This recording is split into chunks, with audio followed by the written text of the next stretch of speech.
Bienvenue, bien-aimés, à cette atmosphère. Nous avons commencé par des instants assez relax et nous voulons entrer dans un moment de partage de la parole de Dieu. Je vais prendre quelques minutes pour cela. Pendant ce temps, vos micros seront mis sous silence. Le Seigneur a commencé à faire des très grandes choses dans nos vies et il va continuer à le faire. Nous sommes au pied du Seigneur et à ses pieds, des grandes choses s'opèrent. Il agit au-delà de ce que nous pouvons penser et surtout en cette semaine, il nous accorde la victoire. Nous sommes en train de travailler sur les 3 prochains jours, mardi, mercredi, jeudi, où nous allons véritablement conquérir la victoire et la délivrance et la transformation dans beaucoup de domaines. Et samedi, j'allais dire plutôt vendredi, nous nous retrouverons dans une grande veillée de prière en ligne, hein. C'est vraiment quelque chose qui est une grande première de faire 4h30 pour nous à cette heure-là de la nuit.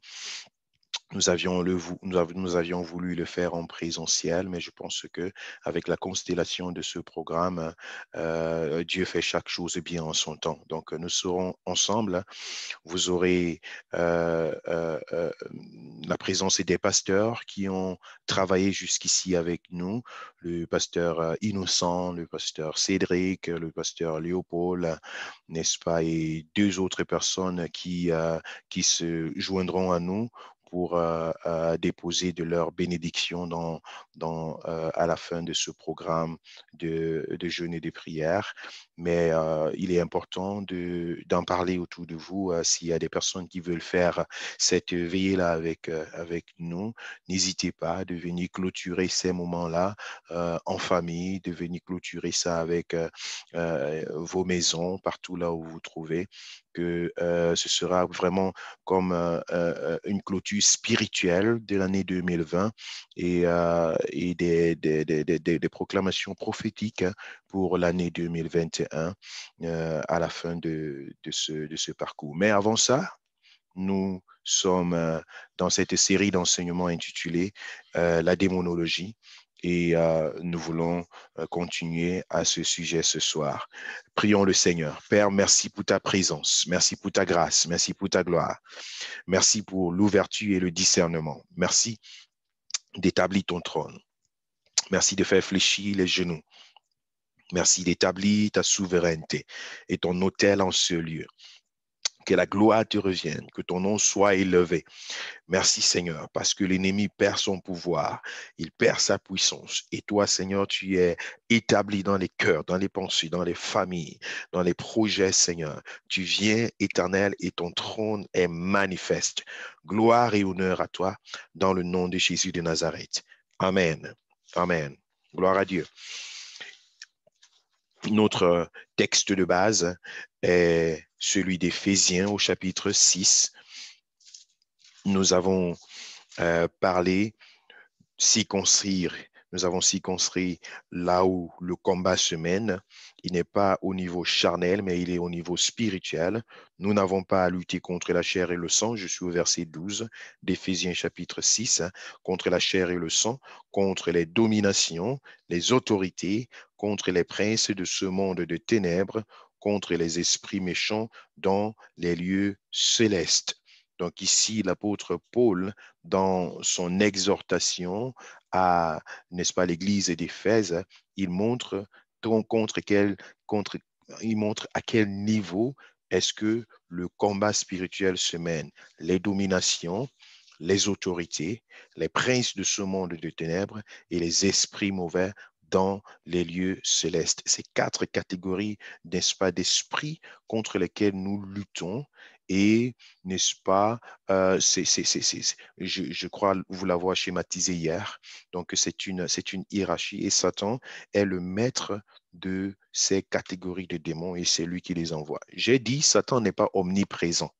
Satan ne peut pas se retrouver partout à la fois. Il n'a pas ce potentiel. C'est une caractéristique, c'est un attribut qui sied à Dieu et à Dieu seul. Satan n'a pas une omniprésence et non plus également une omnipotence. Il n'est pas tout puissant. Ce sont des choses qui sied à Dieu et à Dieu lui seul. Mais qu'est-ce qu'il fait? Il essaye donc de déléguer, il essaye de mandater les démons, les anges déchus qui ont été rejetés de la présence de Dieu après que lui, il se soit rébellé et qu'il ait entraîné avec lui une partie des anges que nous appelons les anges déchus. Il essaye donc de s'organiser pour les déléguer afin d'apporter ou bien de produire une destruction dans la vie des individus. Et à partir de ce moment-là, on va voir que ceux qui sont à la pointe dans la finition des actions de Satan, ce sont des esprits méchants. Ce sont eux qui sont à la finition. Parfois, on peut se mettre là à combattre les esprits méchants, pourtant ils sont mandatés par d'autres esprits. Dans la délivrance, nous le constatons.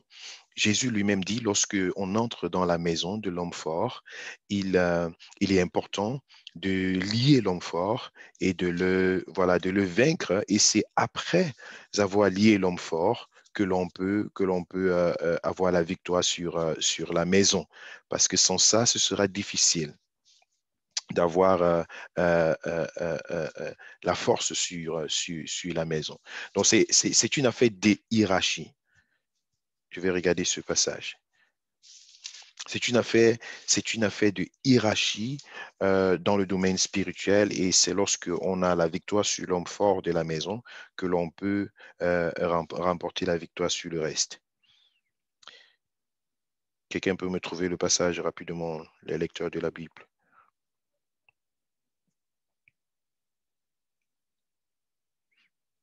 On va voir dans le livre de Luc, par exemple.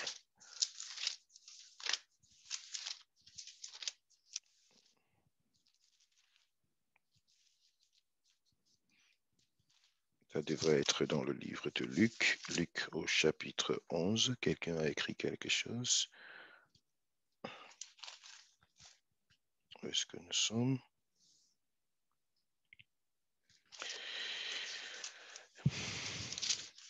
C'est un passage qui m'est venu, je ne l'avais pas préparé, mais il m'est venu et puis je pense qu'il est important.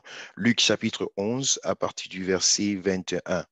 Voilà, on dit, je vais commencer même à partir du verset 17. Comme Jésus connaissait leurs pensées, il leur dit, tout royaume, commençons un peu plus haut, verset 15, mais quelques-uns dirent, c'est par Belzébul, le prince des démons, qu'il chasse les démons. Donc ici, on est en train d'accuser Jésus, on le voit faire des miracles, on le voit manifester la puissance de Dieu, on le voit vraiment dans une action puissante et glorieuse. Et des gens commencent à l'accuser pour dire, mais tiens, c'est par Belzébul qu'il chasse les démons, c'est par Satan qu'il chasse les démons. Belzébul, c'est le roi des mouches, c'est vraiment quelqu'un qui attire les mauvais esprits. Au verset 16, hein, et d'autres, pour l'éprouver, lui demandèrent un signe venant du ciel. Verset 17, comme Jésus connaissait leurs pensées, il leur dit, tout royaume divisé contre lui-même est dévasté et une maison s'écroule sur une autre. Si donc Satan est divisé contre lui-même, comment son royaume subsistera-t-il? Puisque vous dites, je chasse les démons par Belzébul, et si moi je chasse les démons par Belzébul, vos fils, par qui les chassent-ils? C'est pourquoi ils seront eux-mêmes vos juges. Mais si c'est par le doigt de Dieu que je chasse les démons, le royaume de Dieu est donc venu vers vous. Verset 21, c'est là où je voulais en venir. Lorsqu'un homme fort et bien armé garde sa maison, ce qu'il possède est en sûreté. Mais si un plus fort que lui survient et le dompte, hein, il lui enlève toutes les armes dans lesquelles il se confiait et il distribue ses dépouilles. Celui qui n'est pas avec moi est contre moi et celui qui n'assemble pas disperse. Donc ici, on voit un principe de hiérarchie que Jésus est en train d'enseigner ici. Il dit qu'il y a un homme fort. S'il y a un homme fort qui est là dans une maison, on est sûr que la maison est bien gardée. Mais dès qu'il arrive un autre plus fort que lui, alors ce dernier est dompté et la maison, n'est-ce pas, est livrée. Elle est abandonnée, voilà, elle est remise quelque part. Alors, c'est une façon pour Jésus de montrer un peu cette hiérarchie démoniaque. Je crois vous l'avoir présenté dans l'un de nos enseignements il y a de cela une semaine, hein. Comment est-ce que les marabouts travaillent? Comment est-ce que les féticheurs travaillent? Ils ne peuvent pas chasser un mauvais esprit parce que Satan ne peut pas chasser Satan. Un sorcier ne peut pas faire partie des démons. Il ne peut pas véritablement apporter une libération. Ce n'est pas possible parce que un royaume ne peut pas se combattre lui-même. Ce n'est pas possible parce que c'est avec la force obscure et ténébreuse que les sorciers, que les marabouts, que les féticheurs fonctionnent. Ils ont donc besoin d'être en harmonie et de pouvoir, n'est-ce pas, juste se soutenir entre eux. Mais alors, qu'est-ce qui se passe lorsque quelqu'un a un problème d'ordre spirituel et qu'il va chez un marabout? Je vous l'ai expliqué, le marabout, il peut te donner la chaussure et tu crois que ton problème est résolu, mais quand il revient demain, j'allais dire Satan, lorsqu'il te donne la chaussure, tu crois que ton problème est résolu, mais lorsqu'il revient demain, il ne réclame pas seulement sa chaussure qu'il t'a donnée, mais il réclame ton pied avec. Donc, c'est selon ce principe-là de hiérarchie que les marabouts travaillent, que les sorciers travaillent.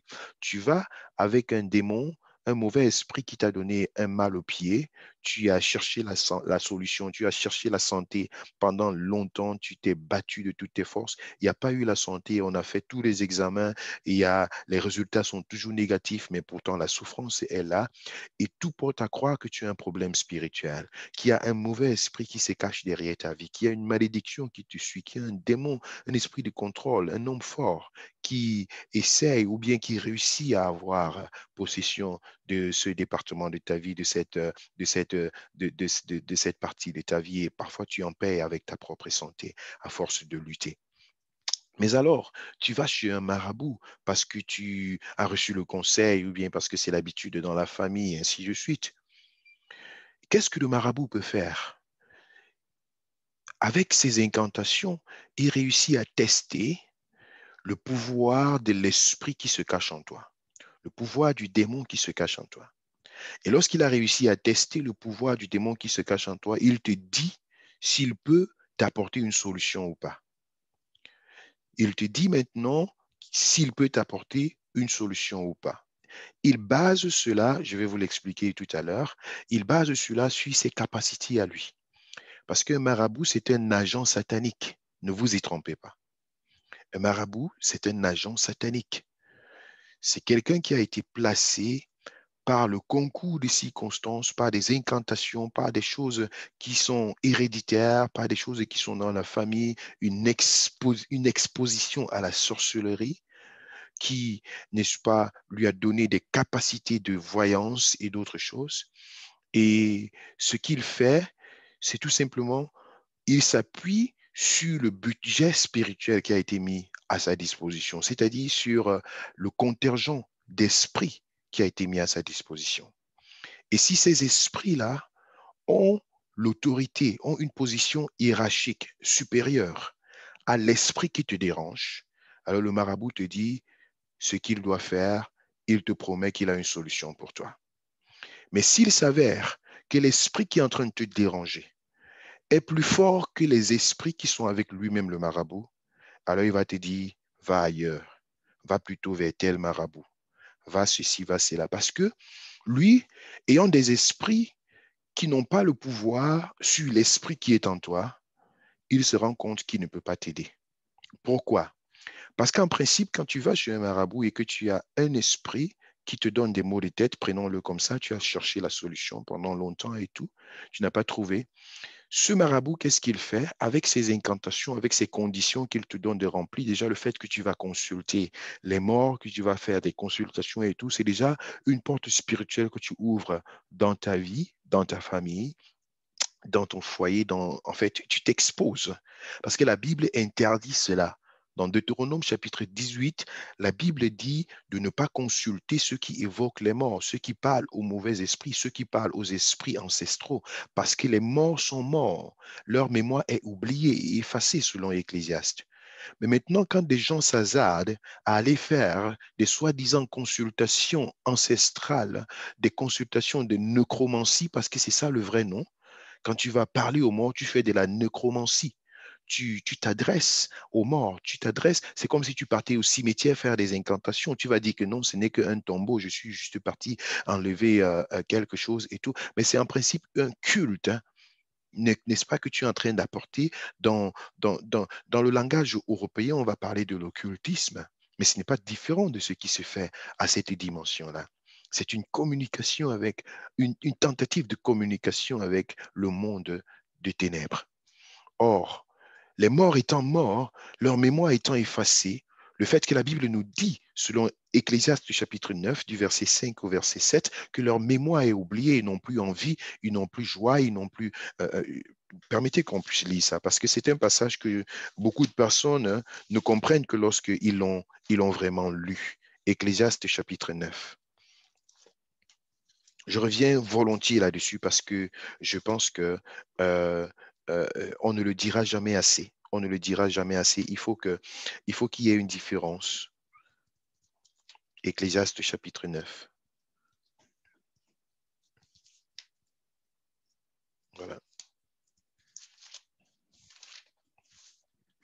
Ecclésiaste chapitre 9, je vais lire à partir du verset 5. Les vivants en effet savent qu'ils mourront, mais les morts ne savent rien, et il n'y a pour eux plus de salaire, puisque leur mémoire est oubliée. Et leur amour, et leur haine, et leur envie ont déjà péri. Ils n'auront plus jamais aucune part à tout ce qui se fait sous le soleil. Tu vois? Donc voilà quelque chose de remarquable. Nous ne pouvons plus rien faire pour des personnes qui ne sont plus de ce monde. Pour des personnes qui ne sont plus de ce monde. La seule chose que tu peux faire, c'est peut-être honorer le vœu de quelqu'un qui est parti avant toi, comme le cas du projet que nous venons de présenter sur la bibliothèque pour les enfants. C'est un projet qu'un homme qui n'est plus de ce monde a émis, il a pensé dans son cœur, il a souhaité, il a laissé ça comme souhait au niveau de ses enfants. Et c'est à eux de prendre pour le réaliser. C'est la même chose que David. David a emmagasiné tout ce qu'il fallait pour la construction du temple. Et Dieu lui a dit, c'est pas toi qui vas construire, c'est ta postérité qui le construira. Mais c'est à la mort de David que Salomon s'est levé pour accomplir le vœu que son père, le souhait que son père avait. Mais vous savez, ce n'était pas pour convoquer l'esprit de David que Salomon l'a fait. Ce n'était pas pour vouloir attirer sur lui la faveur de David. C'était pas pour ça.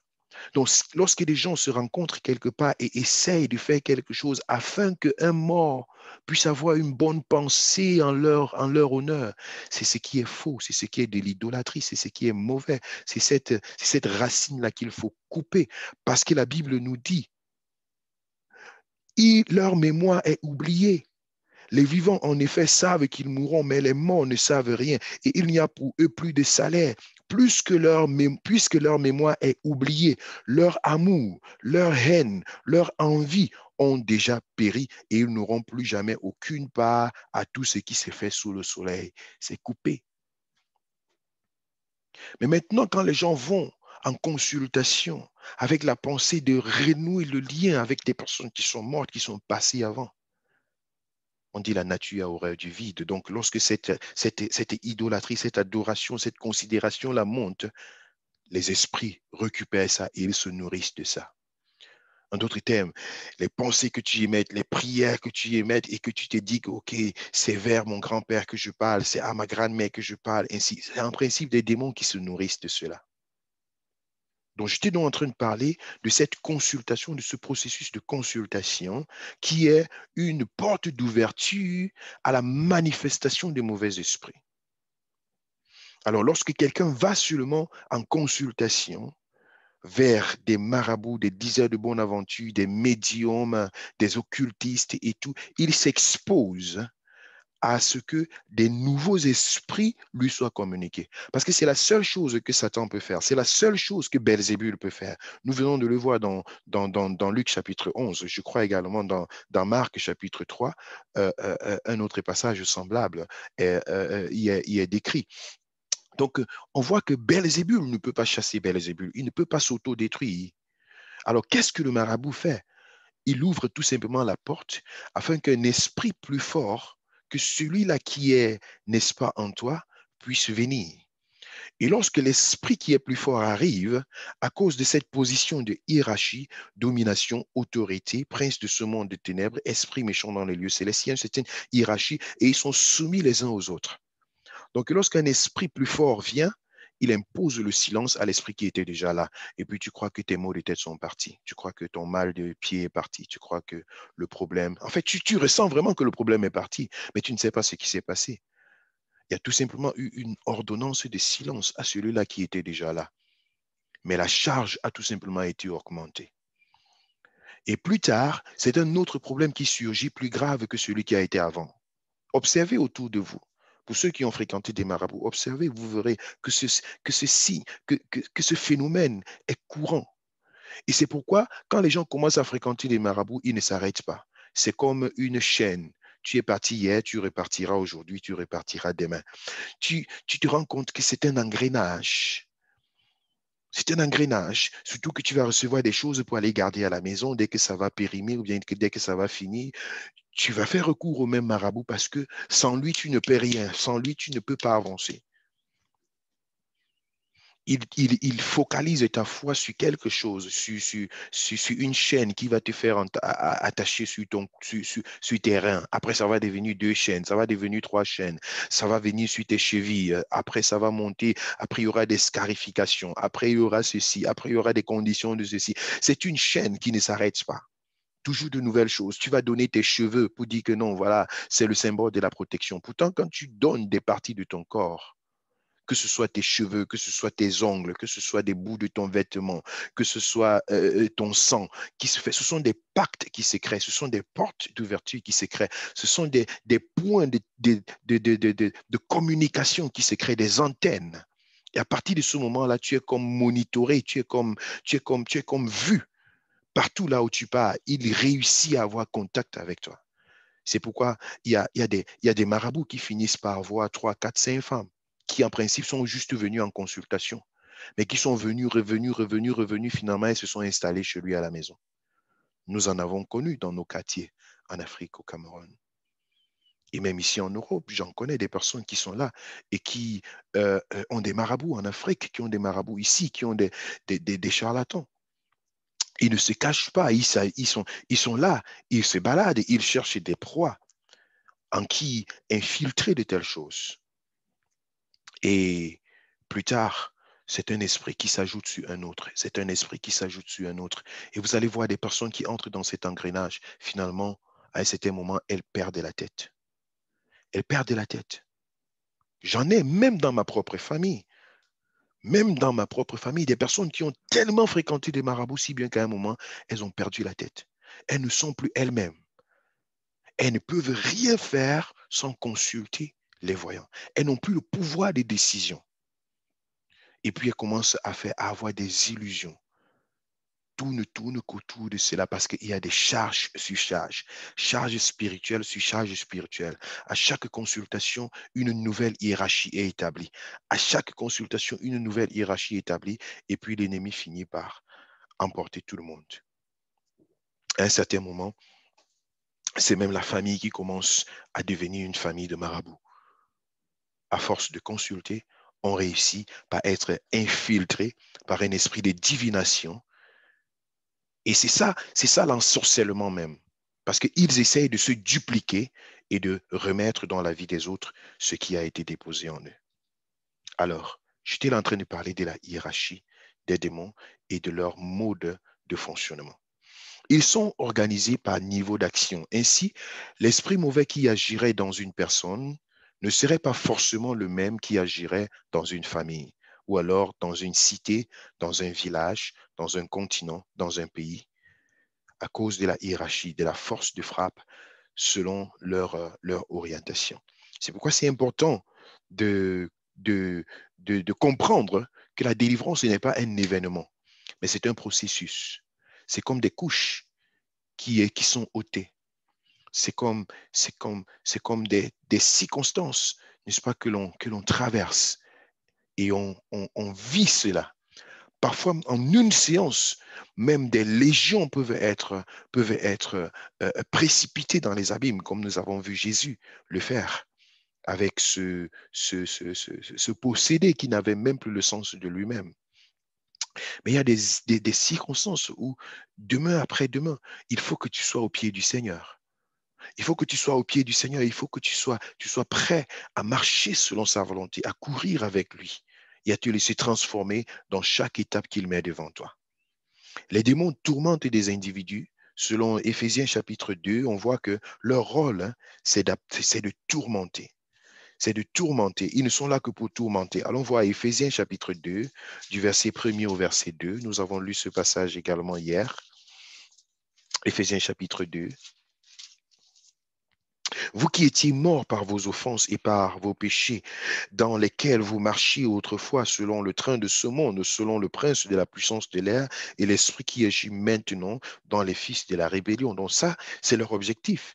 Ils sont là pour agir, ils sont là pour détruire, ils sont là pour, euh, pour, pour, euh, pour manifester la méchanceté dans la vie des uns et des autres. Donc, ils tourmentent même des gouvernements, pas seulement des individus, mais il y a même des gouvernements qui sont tourmentés. Comme je vous ai dit tout à l'heure, que dans la vie des familles, on peut vivre des tourments.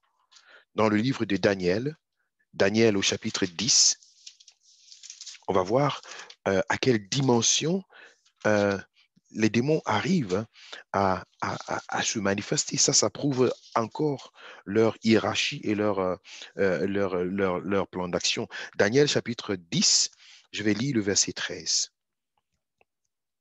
Là, c'était Daniel dans ses 21 jours de jeûne et prière. Dieu avait déjà répondu au troisième jour, mais la solution n'avait pas traversé vraiment jusqu'à Daniel parce qu'il y avait eu une opposition. Au verset 13, on dit, le chef du royaume de Perse m'a résisté 21 jours. Mais voici, Michael, l'un des principaux chefs, est venu à mon secours et je suis demeuré là auprès des rois de Perse. Donc là, on voit qu'il y a carrément un esprit qui est ici là considéré comme un esprit qui agit sur tout un royaume, sur tout un gouvernement. On l'appelle le chef du royaume de Perse, qui a réussi à bloquer un ange. Donc c'est un démon qui a réussi à bloquer un ange qui était là comme étant un ange messager. Son rôle n'était pas de combattre, son rôle était tout simplement d'apporter le message à Daniel qui était en jeûne. Déjà depuis le premier jour, la solution a été débloquée. Dieu a répondu déjà. Mais cet ange qui apportait le message, qui n'était pas un ange de combat, mais un ange messager, a été bloqué par un autre esprit qui s'appelle l'esprit, n'est-ce pas, du royaume des Perses, c'est-à-dire un esprit qui a une autorité sur un gouvernement. Rappelez-vous de Luc chapitre 11 lorsqu'on parle de l'homme fort. Alors, il ne pouvait rien faire d'autre, cet ange messager, que d'attendre à recevoir le secours d'en haut. Et le secours d'en haut est venu par la persévérance de Daniel. Il ne s'est pas arrêté de ce bon chemin. Il ne savait même pas encore que Dieu l'a déjà répondu, que Dieu a déjà envoyé sa solution. Mais Daniel persévérait dans la prière. Je crois que pendant que ses prières montaient vers Dieu, Dieu s'est demandé, mais tiens, j'ai déjà répondu, mais pourquoi il continue à insister? Bien-aimé, c'est pourquoi je disais que le combat spirituel, c'est une réalité. Ce n'est pas des choses qu'on fait nonchalamment. Non, il faut être violent dans cette affaire. Il faut persévérer, il faut frapper de l'épée, il faut s'y mettre. Il faut débloquer les situations, il faut user de violence parce que les démons ne comprennent pas les cachotteries et les caresses. C'est pas dans leur vocabulaire. Il faut que la puissance de Dieu se manifeste. Il faut que le trône de Dieu se manifeste. Il faut que le ciel soit secoué. Il faut que le combat soit mené. Et c'est alors que l'ange Michael descend pour pouvoir manifester la gloire de l'Éternel et débloquer la situation. Et Daniel est arrivé jusqu'à son 21e jour et le message est venu. Mais tiens, Daniel, j'avais ce message pour toi depuis le premier jour. Et c'est donc par la persévérance, l'endurance de Daniel qu'il a pu saisir ce qui lui appartenait. Eh bien, il nous est important de persévérer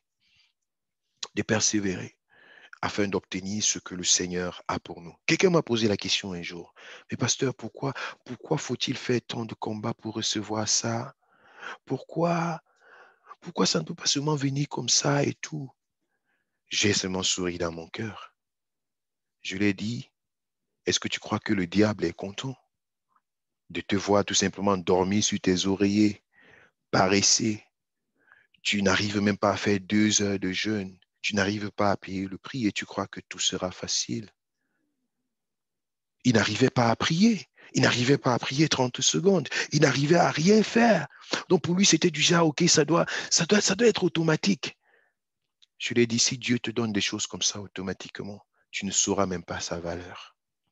Tu sais, quand quelqu'un a payé le prix, il connaît la valeur de cette chose. Et les démons ne sont pas contents. Ils ne peuvent pas te laisser la tâche facile. Il faut que tu saisisses ton miracle. Il faut que tu saisisses ta délivrance. Il faut que tu saisisses ce qui te revient. Même Jésus lui-même a dit, il y a une catégorie de démons qui ne sortent que par la prière et le jeûne. Les disciples, même en présence de Jésus, on leur a apporté un enfant lunatique. Ils ont prié des heures durant, mais leur foi n'était pas suffisante. Je ne sais pas quelle forme de prière ils ont fait. Je ne sais pas dans quelle formule ils ont utilisé, mais la Bible nous dit que le père de cet enfant a fini par prendre son enfant, courir vers Jésus, pour dire, mais vous me perdez le temps, il faut que j'aille voir le maître.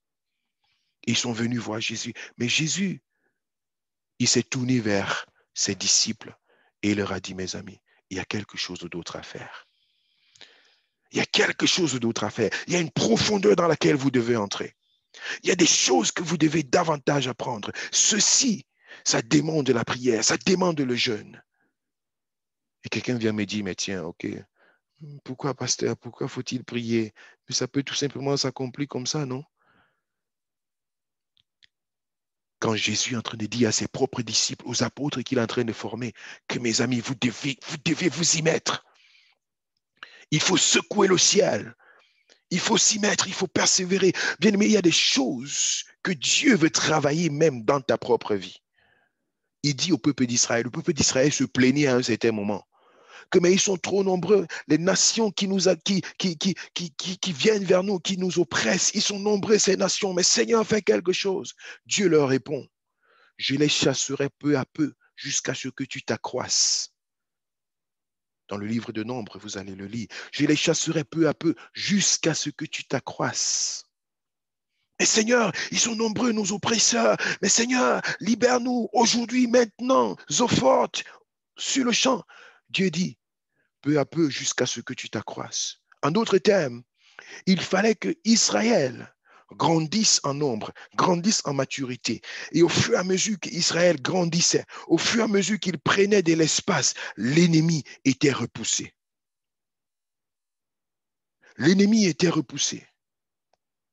Mais si tout d'un coup, ces nations environnantes étaient parties, un grand vide allait se créer tout autour. Qu'en est-il advenu de ce vide-là? Il fallait que le peuple grandisse. Au fur et à mesure, Dieu te donne l'espace dont tu as besoin. Il te donne l'espace dont tu as besoin. Le peuple grandit en nombre et Dieu repousse les ennemis. Il grandit en nombre et Dieu repousse les ennemis. Il grandit en nombre, Dieu repousse les ennemis. Bien aimé, c'est de ça qu'il s'agit. Parce qu'il ne faut pas que la maison soit vide. Grandis dans ta foi. Accroche-toi au Seigneur. Ne sois pas le même. Hier, aujourd'hui, éternellement. Non, ça c'est l'affaire de Dieu, c'est l'affaire de Jésus. C'est lui qui est le même, hier, aujourd'hui, éternellement. Mais toi, tu es appelé à prospérer, tu es appelé à changer, tu es appelé à aller de profondeur en profondeur, tu es appelé à connaître Dieu davantage, tu es appelé à te consacrer davantage, tu es appelé à être différent hier, différent aujourd'hui, positivement différent demain. Et c'est ça qui influence l'ennemi. C'est ça qui te donne également la garantie de la conservation de ta délivrance, de la conservation de l'espace que Dieu est en train de créer devant toi, de l'occupation de cet espace. Il faut que ce soit occupé par Dieu. Il faut que tu sois capable de donner à Dieu sa place, que tu sois capable d'apprendre ce que Dieu est en train d'apprendre. Parfois, Dieu veut même faire de toi une femme de prière. Il veut faire de toi un homme de prière, un homme d'intercession, une sentinelle. Mais il faut que tu entres dans les profondeurs. Parfois, les combats que tu traverses, c'est parfois pour former ta vie de prière, pour t'amener davantage dans les profondeurs, pour te faire découvrir ce que Dieu a pour toi.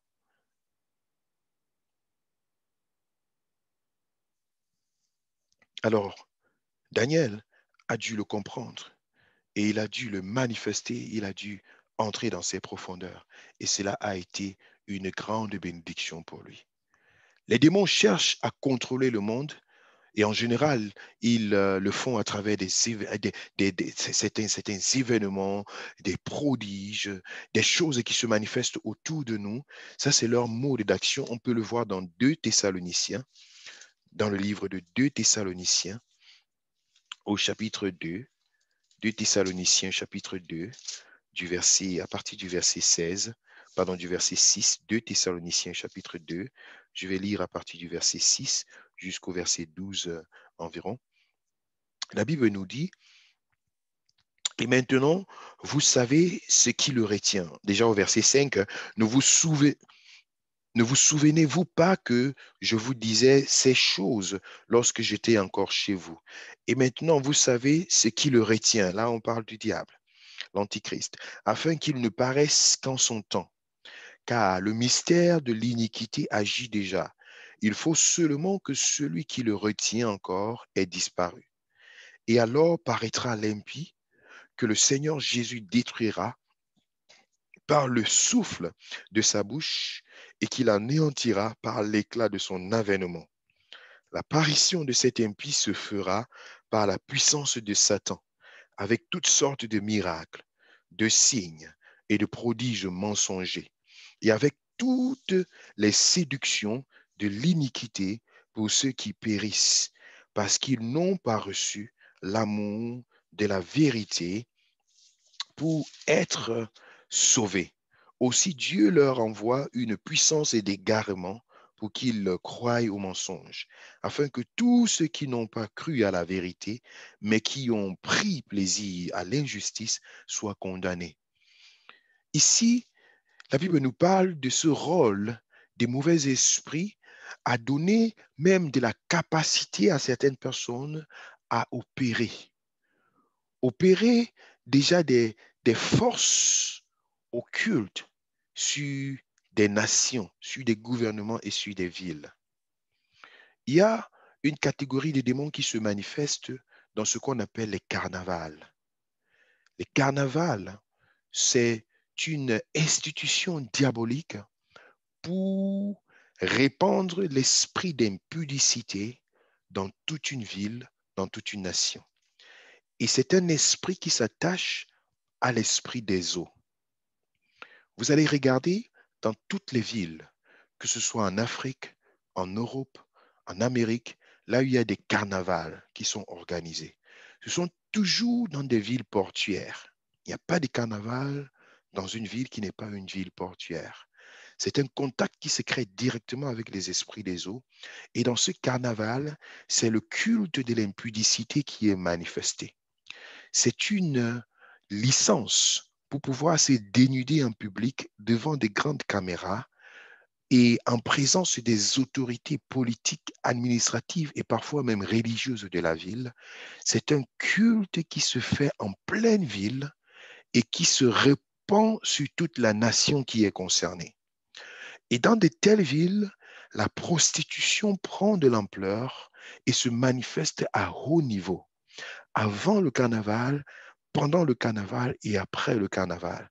C'est un culte d'un esprit d'impudicité qui se manifeste et qui est relié à l'esprit des eaux et qui apporte une domination sur la nation. Il en est de même dans des villes. Qu'on parle de la ville de Douala, des villes portuaires, également à Port-Gentil, du côté du Gabon, qui dans tous les cas est rempli d'eau, dans beaucoup de villes que vous connaissez peut-être en Allemagne, vous allez toujours vous rendre compte que ce sont des proximités. Donc, il y a des choses qui ne sont pas au hasard, mais qui sont de de ce ressort-là de l'esprit qui vient pour dominer sur des gouvernements afin de pouvoir introduire une sorte de puissance pour propulser la destruction, pour promouvoir la destruction. Et c'est pourquoi, dans de telles villes, l'homosexualité, le lesbianisme est tellement prôné. Et très souvent, dans certaines de ces villes, ils ont réussi à introduire des maires homosexuels. Peut-être prononcés déjà, qu'on connaît, qui ne se cachent plus, ou encore d'autres qui le font encore en catimini, surtout dans certains pays où l'homosexualité n'est pas encore légalisée. Donc, il y a cette transmission de pouvoir qui se manifeste sur cette dimension, n'est-ce pas, politique. Mais il y a également une autre dimension qui entre dans le domaine religieux, la transmission du pouvoir. On nous montre ici que l'Antichrist qui apporte cette puissance donne même la capacité de faire des prodiges, de faire des miracles mensongers, d'opérer. C'est pourquoi je vous ai parlé dans la catégorie des démons qu'on appelle les esprits d'autorité. Nous avons parlé des dominations et des autorités. C'est cette catégorie qui transfère le pouvoir d'agir, la capacité de produire des miracles, des prodiges, des événements, mais qui en principe n'ont pour objectif que de duper, de tromper et de manifester la puissance du diable. Même dans l'Église du Seigneur, ne vous y trompez pas. Il y a des personnes qui ont fini ou bien qui se sont corrompus, des marabouts qui en principe sont des marabouts, mais qui se sont tout simplement convertis, ont changé la plaque de leur maison. Au lieu de dire ici votre grand marabout Malam et tout ceci, ils ont seulement changé la plaque et ils ont mis Église du Seigneur, le lieu de la transformation et tout. Et puis les gens y vont dans l'espérance de rencontrer Dieu, de rencontrer le Seigneur, mais sont plutôt dupés. On va leur donner des choses, on va leur présenter des choses bizarres. Mais lorsque tu as l'Esprit de Dieu et le discernement, tu peux facilement comprendre. Mais ceux-là qui vont dans de telles églises comme s'ils sont avec la même habitude qu'ils avaient, lorsqu'ils partaient vers les marabouts, ils sont directement aveuglés et ils ne se rendent pas compte que ce qui se fait dans ces milieux, ce sont des choses qui ne sont pas différentes de ce qui se faisait chez les marabouts, puisque ça leur apportait satisfaction. Et tout d'un coup, je rends grâce à Dieu, je rends gloire à Dieu parce que la plupart d'entre eux sont en train d'être dévoilés. Vous les voyez sur les réseaux sociaux, on les dévoile. Des personnes on les amène en pleine ville et puis avec tout leur gris-gris et tout ce qu'ils ont passé le temps à magasiner, à tromper le peuple avec.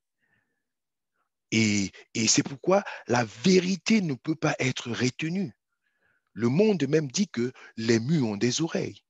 Donc peu importe, Satan ne peut pas te donner sa chaussure et il ne vient pas récupérer ton pied. Non, ce n'est pas possible. Alors il faut faire attention, ce n'est pas tout ce qui brille qui est or, comme on dit en français. Satan lui-même peut se déguiser en ange de lumière. Je vous ai donné cet exemple dernièrement que Moïse a jeté son bâton sur l'ordre de Dieu. Son bâton est devenu un serpent. Mais Pharaon en a fait de même. Il a invité ses magiciens. Il a dit, mais faites-lui cette démonstration. Et il croit que ce n'est que lui qui sait faire ce prodige. Ils ont fait. Mais c'est la finalité qui a été la chose la plus importante.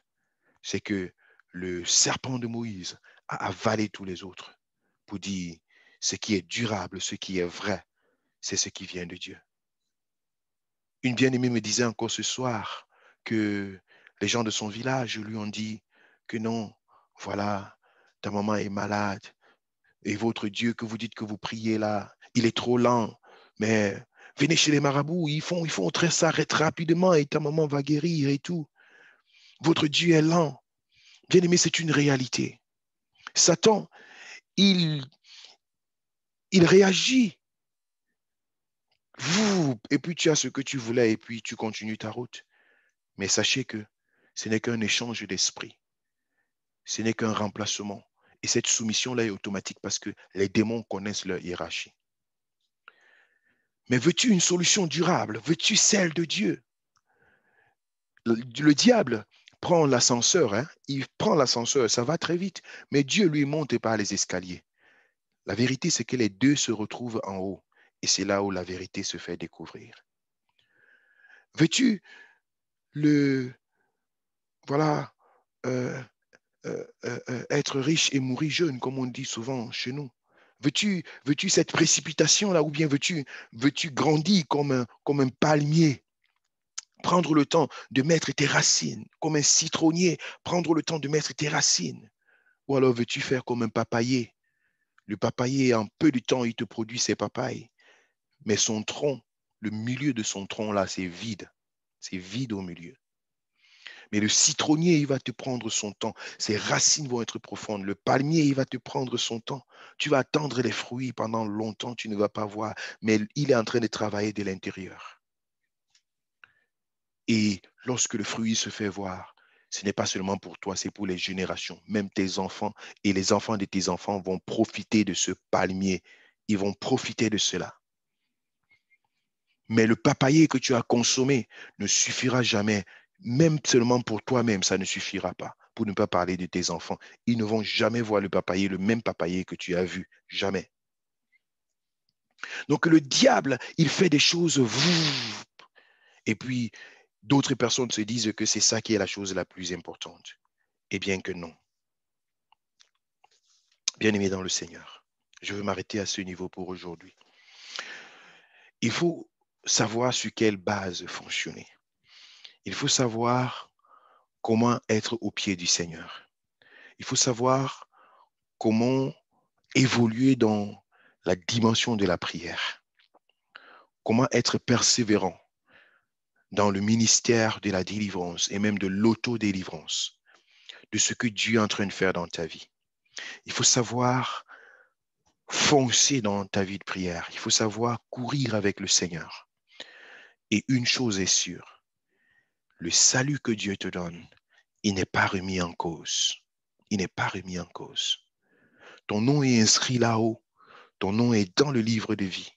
Maintenant, ce que le diable essaye de faire, c'est d'empêcher ton épanouissement sur cette terre.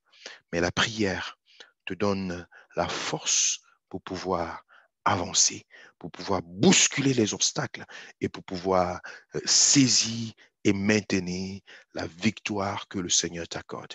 Et c'est ça le plus important. Nous nous retrouvons demain matin à 5 heures pour entrer dans une dimension de proclamation, de prière. Je prierai demain pour renverser les puissances occultes, les esprits de fétichisme, des consultations de mort.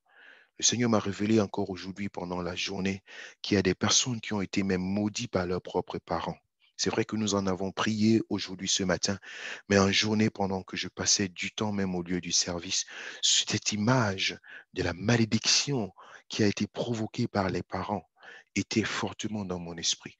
Il y a des gens qui ont été activement maudits par leurs parents. Des parents qui se sont même déshabillés devant leurs enfants pour dire, j'enlève ma nudité devant toi et ta vie ne sera rien. Lorsque Dieu m'a montré cette image aujourd'hui en journée, j'ai tressailli au-dedans de moi. J'ai dit, mais quelle méchanceté.